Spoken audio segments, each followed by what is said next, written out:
बळी भाग 4. घोळक्यातून सुटकेचा एक निश्वास सुटला. पाटलांना हे कोणी सांगायचं याचा परस्पर निकाल लागला.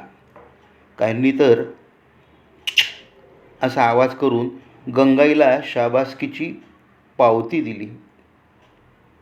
महारांनी परवलीच्या शब्दाप्रमाणे हलग्यावर काटक्या आपटायला सुरुवात केली आणि त्या ताणलेल्या कातडीच्या वेदनेबरोबर सारा घोळका हळूहळू झिंगल्यासारखा होऊ लागला. सखाराम दंड दिशी ओट्यावर बसला. त्याच्या डोळ्यासमोर एकदम वणवा दिसला. आपण एखाद्या गुहेत शिरत आहोत. मध्ये प्रचंड जाळ पेटला आहे आणि अस्पष्ट चेहऱ्याची माणसं आमाशीला उचलत आहेत असा त्याला भास झाला. आयुष्यात प्रथमच आमाशीकडे पाहत असल्याप्रमाणे त्यांनी आमाशीकडे पाहिलं. कवडी तोंडात घालून टाच हलवत घुंगराचा आवाज करत ती काही न समजणाऱ्या भकास डोळ्यांनी त्याच्याकडे पाहत होती. अरे अरे म्हणताय काय तुम्ही? या आमाशीला? तो बोलू लागला, पण त्याने तो विचार तसाच सोडून दिला. काय येडबीड लागलंय का तुम्हासनी? डोसकं नसलेलं देवाचं पोरते. माझ्या पोरीप्रमाणे जतन केलंय तिला मी. हे भटा, मी प्राण देईन, पण तिला हात लावणाऱ्याची आतडी काढीन. हे सोम्या. सखाराम आता एकदम पेटला. त्याच्या कपाळावरची शिर सर्पाप्रमाणे ताठली. तो सोम्यावर पुन्हा खेकसला. सोम्या, जा की, उभारलाय काय मैद्यासारखा? जा, बंदूक घेऊन ये, छातीच फोडून काढतो एकेकाची. तो वेडा झाला. त्यानं रुमाल काढून खाली आपटला आणि रट्ट्याला धरून दरदरत त्यांनी आमाशीला कोपऱ्यात फेकलं. पाटील, कशाला नेतायसा या गोष्टी टोकापर्यंत? लखमा म्हणाला. सारा गाव विरुद्ध आहे. लखम्या, लाथ मारीन तर रगत ओकशील. सरक माग. सखाराम म्हणाला. त्याच्या जळत्या डोळ्यांकडे पाहून लखमा हादरला आणि एकदम 2 पावले मागे आला. सोमाने बंदूक आणली. सखारामनी चाप तयार ठेवला आणि ती काखेतून मनगटावर घेतली. थू तुझ्या नावावर, गंगाई ओरडली. बेवारशी पोरीसाठी गाव जाणारं फाटक पाटील. जळजळीत नजरेनं सखारामनं तिच्याकडं पाहिलं. हडप लागलेल्या कुत्र्याप्रमाणे दिसणाऱ्या त्या तोंडाळ म्हातारीला त्याला काही करता येईना.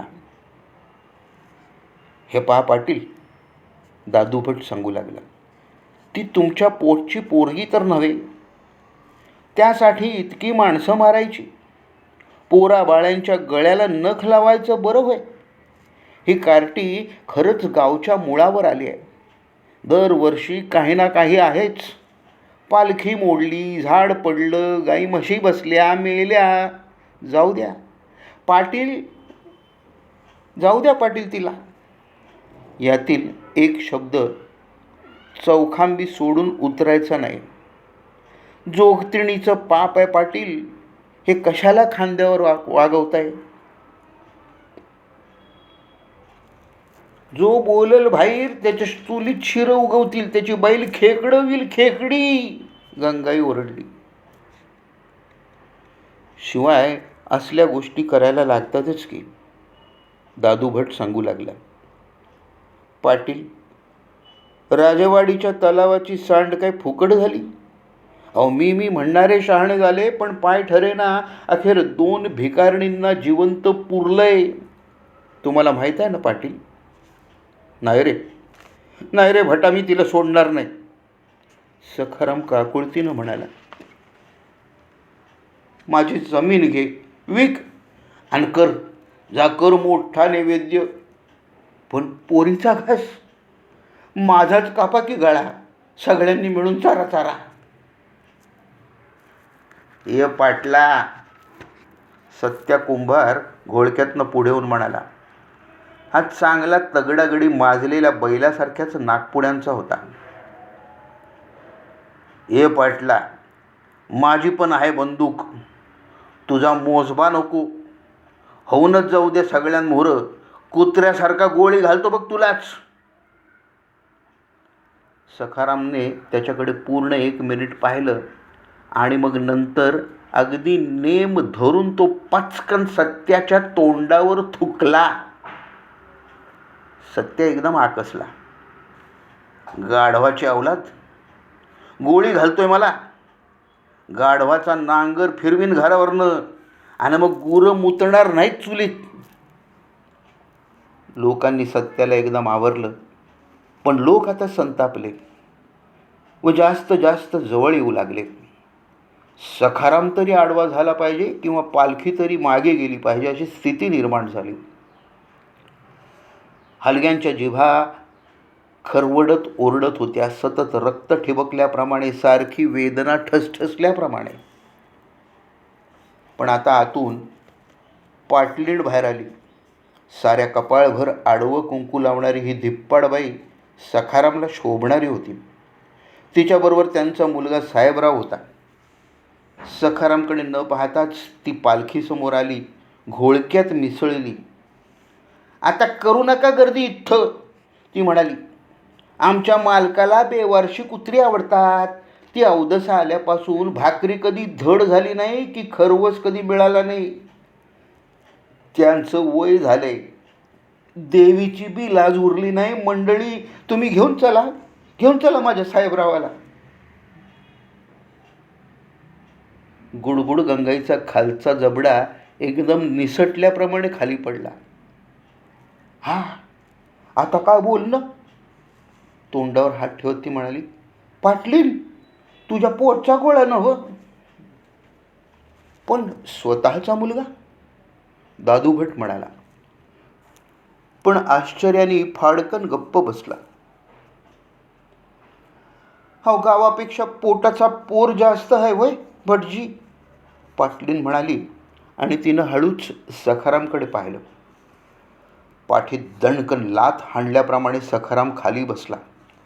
आपण पाहतो आहो, ऐकतो आहो, हे सारं खरंच आहे की नाही याविषयी त्याच्या मनात गोंधळ उडाला. सारी माणसं आता त्याला वेड्या विद्र्या केसाळ पशुप्रमाणे दिसू लागली. राठ केस, बोटातून बागदार नखे आत बाहेर होत होती. मोठ्या अणकुचीदार दातातून लवलवणाऱ्या हावऱ्या लाल जिभ्या. सारे जण लाल रंगाच्या हलगीच्या आवाजाभोवती गरगर फिरत होते. त्यामध्ये आपण अमाशीचे भकास डोळे, विठू जोगतिणीची चाळ माळ. आपण थोड्या वेळाने जागे होणार आणि हा राक्षसी खेळ संपणार. त्याला क्षणभर असे वाटले की आपलं खरंच वय झालंय. मरत चाललेल्या डोळ्यांना असल्या नाही त्या गोष्टी दिसत आहेत. पाटलीण किंचित हसली. तिनं गंगाईला खूण केली. बापानं एकदा चापकानं फोडलं, सारं अंग रक्तानं माखलं, पण सखारामने मिटलेले ओठ एकदाही हलवले नाहीत. दागिने काढण्यासाठी दरोडेखोरांनी त्याच्या आईचे हात त्याच्या समोर तोडले. त्यावेळी त्याच्या डोळ्यातून एक थेंब पाणी निघालं नाही. पण आता तो जुन्या भिंतीसारखा ढासळला. आपलं आता वय झालं हेच खरं. तो चिरडल्यासारखा बसला आणि धोतराच्या सोग्याने डोळे टिपू लागला. गंगाई, सत्या एकदम आमाशीवर तुटून पडले. ते किंचाळली. तिने सखारामचा सदरा घट्ट धरला. तो गंगाईने आपली काठी तिच्या हातावर आणली आणि तिला ओढून बाहेर आणलं. हलग्यांना आता विलक्षण वेग आला. 5-7 माणसं एकदम दंश झाल्याप्रमाणे ताडकन भिरभिरू लागली. त्यांच्या पावलांनी धुळीचे गडद फुतकार उडू लागले. आता अंधारत आले आणि त्या अर्धवट अंधारात झिंगलेल्या आकृती भूताप्रमाणे वर वर गावाकडे गडाकडे सरकू लागल्या. अमाशीसारखी मांजरासारखी ओरडत होती. पण नंतर ती दमली. काय चाललं आहे ते इतकं भयंकर आणि चमत्कारिक होतं की ते समजून घेण्याचा तिने प्रयत्न सोडला. आजूबाजूला सोमा, सखाराम कोणी नाही. पाहावं तिकडं काळी चर्र करणारे दैत्यांचे चेहरे, प्रेमळपणाची कुठेही खूण नाही. सारे चेहरे उन्हाने जळून फुटलेल्या तलावासारखे कंगाल, क्रूर, रानवट. आत्तापर्यंतच्या धडपडीने तिचं अंगही कुचमल्यासारखं झालं. आपला हात सोडवून घेण्याचा प्रयत्न करण्याची शक्ती तिच्यात उरली नाही आणि तिचं लक्ष त्या भीषण दृश्यावरून आत वळलं. थोड्या वेळाने तिच्या ध्यानात आलं की आता बेलफळ हाताला चिकटून बसलंय. बोटांनी न धरताही ते तसंच घट्ट हातात राहतं ह्याची तिला एकदम गंमत वाटली आणि थोड्या थोड्या अंतराने ती हात पालथा करून तो चमत्कार पाहू लागली. आता 1000 डोळ्यांचं चांदणं गडावरून चौखांबीवरून निथळत साऱ्या गावापर्यंत पसरलं आणि त्यात गड एकदम विरळ झाल्याप्रमाणे तरंगू लागला. लोखंडाचे केल्याप्रमाणे महारांचे हात हलग्यांवर नाचत होते. लोकांच्या डोळ्यावर आता खून चढला होता आणि त्या वेड्याच्या भोवऱ्यात मध्यभागी स्वप्नात असल्याप्रमाणे संथपणे चंद्री चालली होती.